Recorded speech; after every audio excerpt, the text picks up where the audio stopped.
ایک حدیث میں آتا ہے کہ مؤذن نے ظہر کی اذان کہنا چاہی تو پیارے آقا صلی اللہ علیہ وسلم نے فرمایا ٹھنڈا کر ٹھنڈا کر، اور فرمایا سخت گرمی میں جہنم کی جوش سے جو ہے یہ سخت گرمی ہوتی ہے، جب سخت گرمی ہو تو ظہر کو ٹھنڈا کر کے پڑھو، اس لیے اسی پر ہی فتویٰ ہے۔ تو حدیث شریف میں آتا ہے ٹھنڈے وقت نماز ظہر پڑھو، اور علامہ ابو بکر سرمی علیہ رحمہ نے کتاب النسائخ منسوخ میں لکھا ہے، حدیث شریف میں آتا ہے کہ جس سے ظہر اول وقت میں پڑھنے کا استدلال کیا جاتا ہے یہ حدیث منسوخ ہے، کیونکہ سیدنا مغیرہ رضی اللہ تعالیٰ نے فرمایا ہم دوپہر کے وقت ظہر پڑھتے تھے تو پیارے آقا صلی اللہ علیہ وسلم نے فرمایا ٹھنڈی کر کے پڑھو۔ اسی طرح حدیث مبارکہ میں سیدنا امام قاسم بن ابی بکر تابعی علیہ رحمہ نے فرمایا میں نے صحابہ کرام رضوان اللہ اجمعین کو ظہر ٹھنڈے وقت میں پڑھتے دیکھا ہے۔ اور پھر جب سے بڑی دلیل یہ ہے، سب سے بڑی دلیل جو ہے وہ یہ ہے کہ حضور صلی اللہ علیہ وسلم کا آخری عمل ظہر کو ٹھنڈا کر کے پڑھنا تھا۔ امام بخاری نے اس حدیث کو محفوظ کیا اور جو ہے ایک بہت ہی بڑی قوی دلیل جو ہے یہ قرار دیا۔ تو حدیث کی روشنی میں پتہ چلا کہ نماز ظہر جو ہے وہ ٹھنڈی کر کے گرمیوں میں اور سردیوں میں جلدی پڑھنی چاہیے۔ اور اسی طرح پھر وقت نماز عصر آ جاتا ہے۔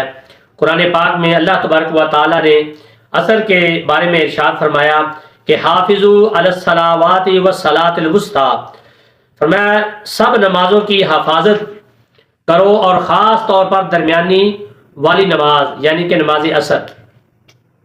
حدیث شریف میں آتا ہے کہ نماز وسطیٰ عصر کی نماز ہے۔ اما سیدہ عائشہ صدیقہ رضی اللہ تعالی عنہا اور سیدہ حفصہ رضی اللہ تعالی عنہا نے بھی صلاۃ الوسطیٰ کو نماز عصر قرار دیا۔ اسی بار حدیث شریف میں آتا ہے پیارے آقا صلی اللہ علیہ وسلم نے فرمایا فرشتے دن اور رات میں نوبت آتے جاتے ہیں اور دونوں کا فجر اور عصر کی نماز میں جمع ہوتے ہیں، پھر وہ فرشتے جنہوں نے تم میں یعنی کہ تمہارے درمیان رات گزاری ہے آسمانی پر چلے جاتے ہیں، اور اللہ تبارک و تعالیٰ ان سے لوگوں کا حال دریافت فرماتا ہے حالانکہ وہ جانتا ہے۔ تو فرشتے عرض کرتے ہیں کہ ہم نے انہیں نماز میں مشغول چھوڑا، اور جب ان کے پاس گئے اس وقت بھی وہ نماز میں مشغول تھے۔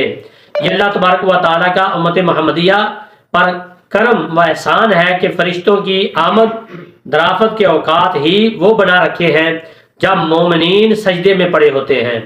یوں فرشتے عمدہ خبر لے کر آتے ہیں اور جاتے ہیں، اس لیے نماز فجر اور عصر افضل و عظیم نمازیں ہیں۔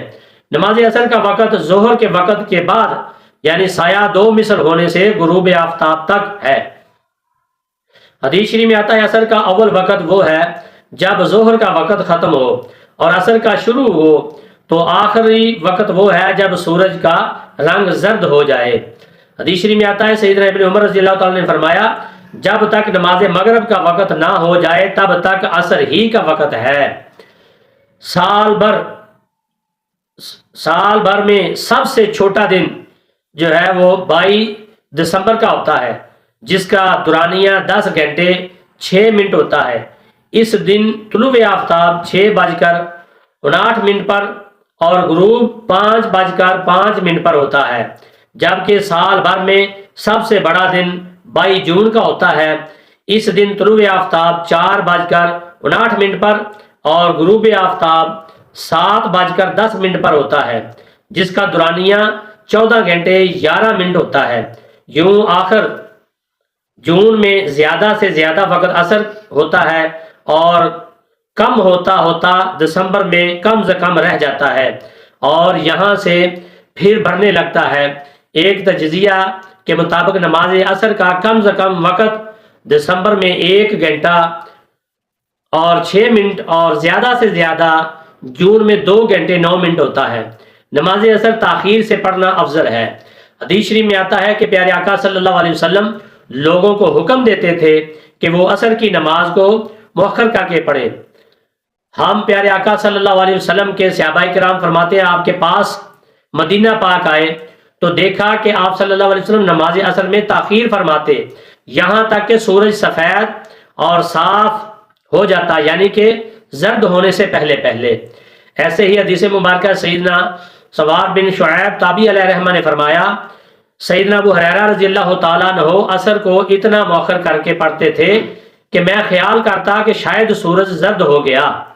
حدیث شریف میں آتا ہے سیدنا عمر فاروق رضی اللہ تعالیٰ نے فرمایا، نماز عصر سورج میں زردی آنے سے قبل اس وقت ادا کرو جب سورج سفید ہو۔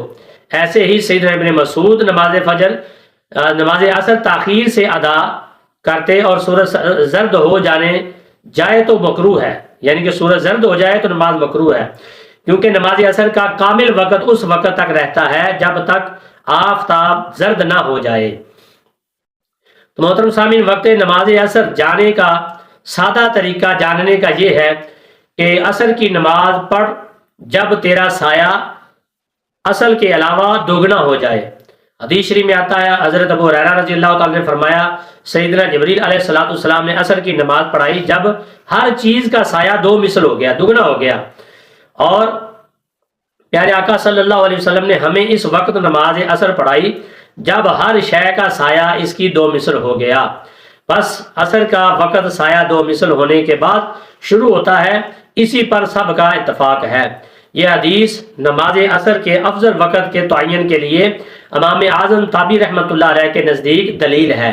اور پھر یہ بات بھی نوٹ فرما لیں، حدیث شریف میں آتا ہے سیدہ اما عائشہ صدیقہ رضی اللہ تعالی عنہا نے فرمایا، جو کہ عصر کے بعد سوتا ہے، نماز عصر کے بعد اس کی عقل جاتی رہتی ہے، کیونکہ نماز مغرب کا وقت قریب ہونے کی وجہ سے قضا ہونے کا ڈر ہوتا ہے۔ تو یہ تھی نماز عصر۔